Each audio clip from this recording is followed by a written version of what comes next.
Vamos a hablar esta noche de los fenicios, pero también de sus parientes más cercanos, de sus seguidores, que eran los cartagineses. Y también, ya que hablamos de Cartago, no será imposible eludir a la familia Barca, o Barça, si usted quiere. Hablaremos de todo eso. Todos recuerdan las tres ciudades de los fenicios, ¿no? Así de norte a sur: Biblos, Sidón y Tiro. Tiro es una ciudad muy rara. Hay una novela estupenda de Norman Mailer, quizá la menos leída, que se llama Noches de la Antigüedad. Y allí hay alguna noticia acerca de Tiro. Y parece que estaba Tiro, que era una ciudad costera, y en una isla, otra ciudad empezó a crecer, una especie de suburbio, al que llamaban Nueva Tiro, y que al principio era una isla. Después construyeron un puente entre la isla y la tierra firme, y después ese puente se convirtió en un camino, y lo que era una isla quedó convertido en una península y quedó unido a la antigua ciudad de Tiro. Y dicen que allá por el año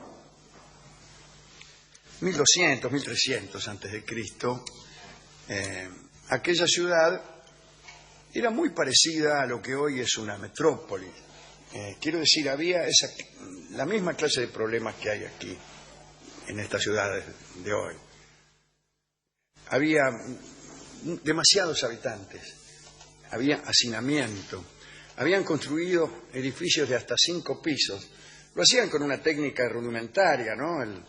La planta baja era la más grande, la más extensa, luego venía otra más chica, así que el quinto piso era reducido. Claro, ¿para qué? Para que no se desmoronara el edificio. No existían las vigas de acero en aquel entonces. Había también gravísimos problemas para deshacerse de... No debí decir la palabra deshacer, digo, porque no sabían qué hacer con los desechos. Entonces optaron por la solución más elemental, que era tirarlos directamente a la calle. Esto seguía sucediendo aún en la Edad Media en Europa, ¿no? En la ciudad de París había chanchos en la calle. La fuerza pública auspiciaba la presencia de chanchos, porque los chanchos se comían la basura. Bueno, las calles de aquella ciudad debían ser un verdadero espectáculo, porque, entre otras cosas, se acostumbraba a tener sexo en forma pública, ahí en cualquier esquina, allí donde el deseo aparecía. Y era también una ciudad cosmopolita, porque allí concurría gente de toda índole, de todos los países conocidos en aquel entonces. Pero, claro, la vida empezó a hacerse insoportable, y hubo algunas personas que, cansadas de estas condiciones de vida, salieron en busca de suelos más propicios, y navegando hacia el oeste, a lo largo del Mediterráneo, llegaron a una península muy fértil, ubicada al norte de África. Desembarcaron, mataron a los aborígenes, ofrecieron sus plegarias a Moloch, aquel dios mitad hombre y mitad becerro, y empezaron a fundar una nueva ciudad que más tarde iba a llamarse Cartago. Quiere decir que los cartagineses eran hijos de los fenicios, y de ellos heredaron dos cosas: el genio comercial y también su afición a los sacrificios humanos, porque los fenicios tenían una religión abominable, disfrutaban muchísimo con los sacrificios humanos, incluso de niños, y habían inventado una serie de artefactos que hacían todavía más cruel la muerte de los sacrificados, y que incluso servían para amplificar los gritos de las víctimas. Casi siempre eran animales de metal, huecos, en cuyo interior metían a la víctima y abajo hacían un fuego, lo calentaban, y los gritos de la víctima salían por la boca de aquel animal de bronce, etcétera, etcétera, etcétera. En cuanto al dios Moloch, estaba siempre seguro de tener su banquete de sacrificio, porque el régimen era el siguiente: si los cartagineses ganaban una batalla, le sacrificaban los más hermosos prisioneros de guerra, y en caso de perderla, entonces arrojaban a los hijos de las más nobles familias a las entrañas ardientes del dios. Ahora, fundaron los cartagineses un gran número de empresas de negocios en África, en España y en Francia. Y en un momento dado dominaban la mitad del Mediterráneo, miraban con codicia la otra mitad. Y en la otra mitad estaba Roma. Una Roma que no era todavía imperial, pero era una nación muy pendenciera, que ya poco a poco iba anexando algunas tierras. En cualquier caso lo hacían lentamente.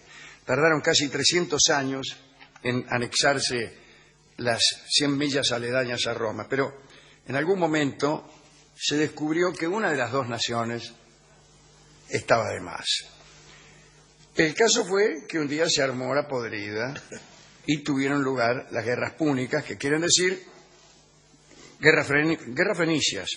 Son dos, la primera que dura 23 años, en realidad son 3, pero bueno.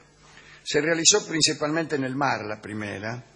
Al principio los cartagineses tenían todas las ventajas, porque los romanos hacían unos barcos de porquería, eran muy malos haciendo barcos, pero sí eran buenos alumnos de quienes los vencían, y empezaron a aprender, y al final ganaron la guerra y se anexaron la isla de Sicilia.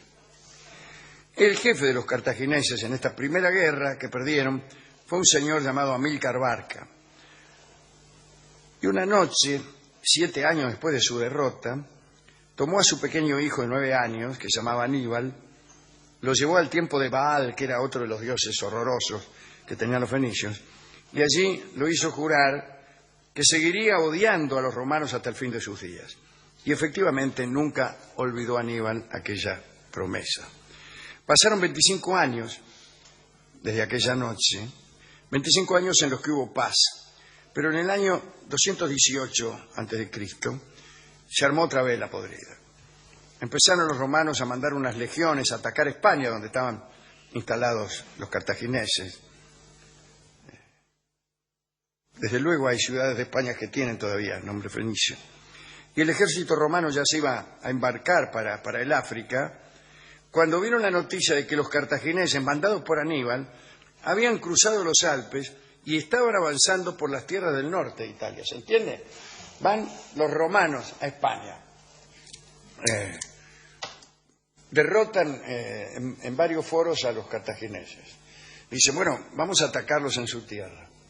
En ese momento se enteran de que un cartaginés llamado Aníbal, que paraba en España, vivía en España, se había trasladado a través de los Alpes y estaba atacando Roma desde el norte. Bueno, entonces empezó la defensa, marcharon los ejércitos romanos al norte, trataron de aplastar a Aníbal, pero Aníbal los esperó en el lago Trasímeno y los derrotó. Me parece que Aníbal viajaba con un ejército de 40.000 hombres. La hazaña fue como cruzó los Alpes con ese enorme ejército, ¿no? Es un viaje difícil, ¿no? Un viaje difícil. No solo hay que cruzar los Alpes, no importa el detalle. Llevaban, además de los 40.000 niatos, 37 elefantes. 37 elefantes era poco. Poco si se compara con los elefantes que utilizaban algunos ejércitos de la antigüedad más clásica. Pero lo que pasa es que en aquel tiempo no había ya tantos elefantes, casi todos se habían muerto en gestas anteriores. Y entonces 37 eran pocos. Al parecer, de los 37, solamente uno pudo llegar con vida a Italia, y ese lo usaba Aníbal para vender humo, ¿no? Montaba en ese elefante y bla, bla, bla. O sea que los elefantes no tuvieron tanta importancia. Los romanos, después de la derrota de Trasímeno, armaron un nuevo ejército, pero Aníbal los encontró ahí en Canas, a pocas minas también había, a pocas millas de Roma, y lo venció todavía más fácilmente que la primera vez. Parece que abatió 70.000 romanos, debe ser la peor derrota de Roma en casi toda su historia. Todo el mundo esperaba ver a Aníbal en las puertas de Roma, pero Aníbal no venía, y no venía. Y en realidad no fue porque dio la espalda a Roma y se fue al sur de Italia. Todavía hoy no se explican por qué, ¿no? Algunos dicen que había perdido mucho en aquella batalla Aníbal, que estaba sin equipo, sin fuerzas de ataque, y entonces para reunir nuevo contingente, esto es verdad, fue al sur y esperó refuerzos de Cartago que llegarían por mar. Ahora bien, el ejército romano estaba entonces bajo el mando de Quinto Fabio Máximo, a quienes sus compatriotas le llamaban Cuntator el vacilante, o el contemporizador, porque su política consistía en no tomar nunca resoluciones. La verdad es que el vacilante era más vivo de lo que parecía. Él creía que era mucho mejor postergar para mañana las batallas que podían librarse hoy. Avanzaba desde lejos contra Aníbal, dando la impresión de que estaba listo para luchar. Cuando el enemigo le hacía frente, salía rajando. Y los cartagineses se cansaron, se aburrieron de esto. Y además chocaban con una limitación. Ellos sabían cómo acabar con soldados, pero no sabían qué hacer con el campo que le dejaban libre.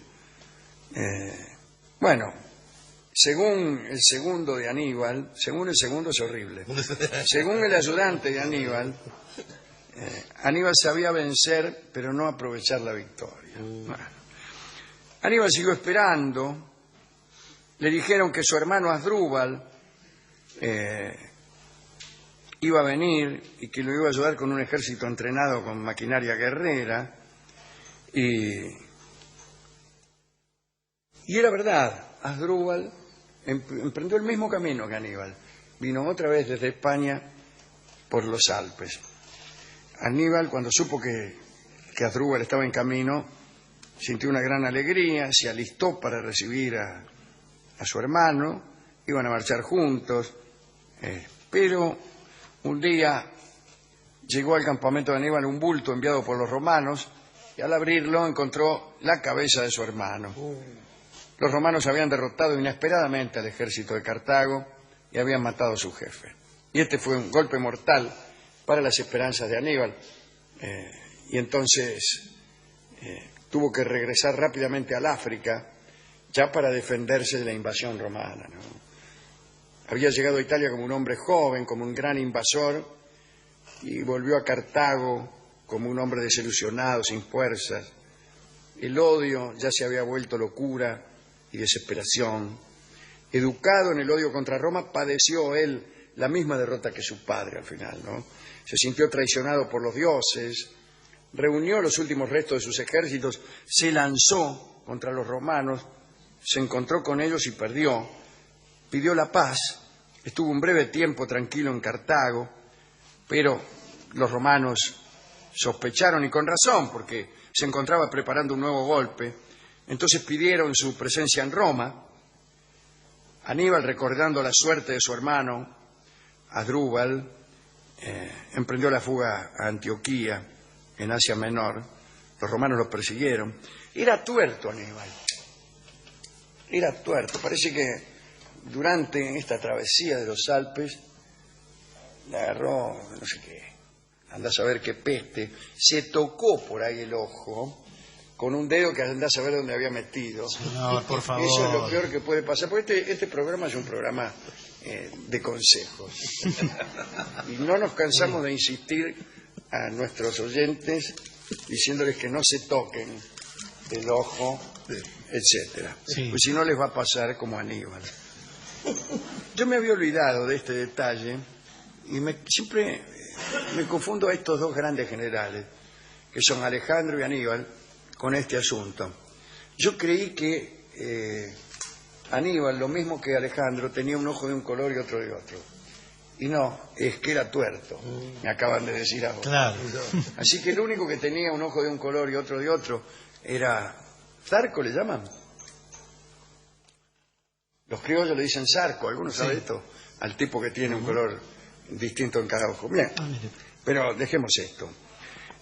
Los romanos lo persiguieron, él siguió huyendo, ya era un señor anciano, vencido, y lo atraparon en Bitinia, en las costas del Mar Negro, y cuando vio que no podía escapar, se suicidó. Le esperaba a Cartago algo todavía peor, la destrucción total por parte de los romanos, que la borraron de la faz de la tierra y sembraron sal allí donde estaba edificada Cartago. Ya sin contra, los romanos prosiguieron su expansión, que ustedes ya saben cómo termina, ¿no? Bueno, ¿cómo termina? Podemos decir que la expansión termina en el año 113, durante el reinado de Trajano, cuando Roma alcanza su mayor extensión. Pero también podríamos decir que termina cuando el imperio es derrotado ya en 476 por los bárbaros, ¿no? El pobre Aníbal fue a parar allá donde Judas perdió el poncho. Qué lástima, porque venía bien su venganza. La venganza de la derrota de su padre. Estaba a las puertas de Roma, pero no supo tomar una buena decisión, siguió de largo, esperó refuerzos que no vinieron, y al final terminó en las costas del Mar Negro, perseguido, y lo peor, viejo. Porque mientras todo esto le ocurría, el tiempo seguía pasando. Como ha dicho usted en su programa hoy, el tiempo que es un bien que no se puede atesorar. Y entonces me lo imagino Aníbal mirándose, no en un espejo veneciano que todavía no había, quizá en la bruñida cara de un escudo, y observando que le faltaba un ojo,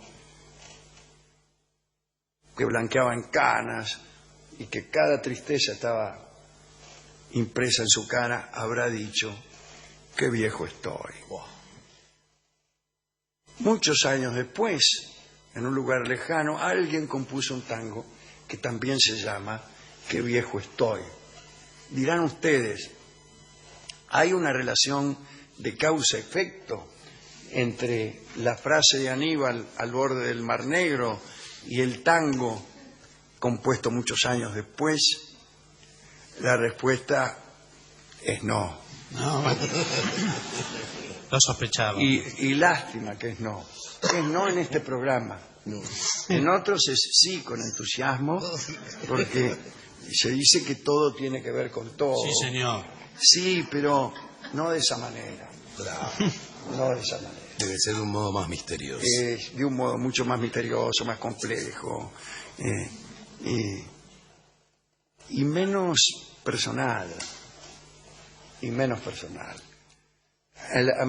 Aníbal tiene que ver con nosotros, pero de un modo absolutamente impersonal. Vamos a escuchar a otra persona que tampoco tiene que ver con Aníbal, y que es Jorge Vidal, el cantante, que va a cantar este tango curioso, tan curioso en su morfología, que se llama Qué viejo estoy, dedicado a Aníbal Barca, el cartaginés derrotado.